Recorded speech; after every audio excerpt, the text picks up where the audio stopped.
Police CCTV camera খুলে ফেলার পাশাপাশি অভিযুক্ত অঙ্কন শিক্ষক ও আবাসনের দায়িত্বে থাকা হিসাবরক্ষককে বরখাস্ত তাদের বিরুদ্ধে থানায় লিখিত অভিযোগ দায়ের করা আশ্বাস পেলেও পরিস্থিতি স্বাভাবিক হলে প্রধান শিক্ষিকার বদলির দাবিতে অনড় ছাত্রীরা থেকে শুরু করে অভিভাবক ও বিদ্যালয়ের অন্যান্য শিক্ষিকা। এদিন বিদ্যালয়ের শিক্ষিকা ও অভিভাবকদের পক্ষ থেকে লিখিত অভিযোগ দায়ের করা হয় উপস্থিত আধিকারিকের কাছে প্রধান শিক্ষিকার বদলির দাবিতে। প্রসঙ্গত কালিয়াগঞ্জে এক বালিকা বিদ্যালয়ে ছাত্রাবাসে ছাত্রীদের স্নানের সময় সিসিটিভি ক্যামেরায় নজরদারি চালানোর অভিযোগ ঘিরে তীব্র চাঞ্চল্য ছড়িয়েছে। বুধবারের পর বৃহস্পতিবার ঘটনা তদন্তে আসে অবর বিদ্যালয় পরিদর্শক শিলা সাহা, পঞ্চায়েত সমিতির সভাপতি হিরণময় সরকার, যুগ্ম বিডিও সন্দীপন দে, জেলা পরিষদের নারী ও শিশু কর্মাধ্যক্ষ লতা সরকার, মুস্তাফানগর গ্রাম পঞ্চায়েতের প্রধান গোলাম মুস্তাক সহ অন্যান্যরা।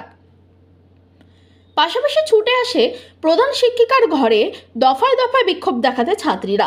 এদিন বিক্ষোভের সঙ্গে সঙ্গে ছাত্রীরাও ক্লাস বন্ধ করে প্রধান শিক্ষিকার ঘরের সামনে এসে দফায় দফায় বিক্ষোভ দেখাতে থাকে। তাদের আন্দোলনে পূর্ণ সহযোগ করেন যেন দোষীকে বরখাস্ত করে শাস্তির ব্যবস্থা করতে হবে, পাশাপাশি বিদ্যালয়ের প্রধান শিক্ষিকাকে বদলি করতে হবে। ঘটনার খবর পেয়ে ছুটে এসে কালিয়াগঞ্জ থানার আইসি দেবব্রত মুখোপাধ্যায়ের নেতৃত্বে বিশাল পুলিশ বাহিনী পুলিশ আবাসনের কলপার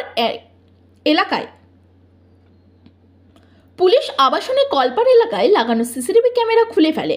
অবশেষে রেজুলেশন করা হয় অভিযুক্ত আবাসনের দায়িত্বে থাকা হিসাবরক্ষক ও অঙ্কন শিক্ষক দুজনকে। এছাড়াও বিদ্যালয় থেকে বরখাস্ত করা হয় এবং বিদ্যালয়ের প্রধান শিক্ষক দুজনের বিরুদ্ধে থানায় অভিযোগ দায়ের করা হয়। এই অবস্থায় কিছু পরিস্থিতি স্বাভাবিক হলে এদিকে বিদ্যালয়ের প্রধান শিক্ষিকার বদলির দাবিতে অনড় ছাত্রী অভিভাবকরা। অবশেষে অবর বিদ্যালয় পরিদর্শক শিলা সাহা বলেন, এখন কিছুই করা যাবে না, বিষয়টা তারা ঊর্ধ্বতন কর্তৃপক্ষকে জানাবেন। আমার নাম রাখাল ব্যানার্জি।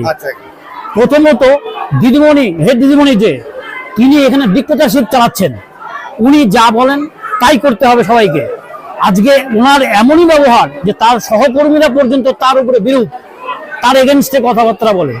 তারপরে এই যে শঙ্কু মণ্ডল, এ একটা মানে জাত ক্রিমিনাল, এর আগেও এর রেকর্ড আছে, ও টাকা পয়সা দিয়ে মিটমাট করেছে।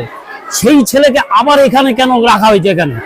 এবং দিদিমণির খাস আদমি, আর হচ্ছে এই হোস্টেলের ও হচ্ছে অ্যাকাউন্টেন্ট। দিদিমণি আর ওই অ্যাকাউন্টেন্ট মিলে টাকা তসরুপ করে এখানে হোস্টেলের। তা আমি চাই যে এখানে এই শঙ্কু মণ্ডল এবং আরো যে দুজন পুরুষ আছে, এই পুরুষ বর্জিত এই হোস্টেলটা চলুক। আর এই দিদিমণি যে আছে, দিদিমণি যে আছে, তাকে এখান থেকে সাসপেন্ড করা হোক, সরে যাক, অন্য হেডমিস্ট্রেস রাখা হোক এখানে। আর এই দিদিমণি থাকলে কোনোদিন এই সিস্টেম বদলাবে না, ওনার ডিক্টেটরশিপ উনি চালাবেনই।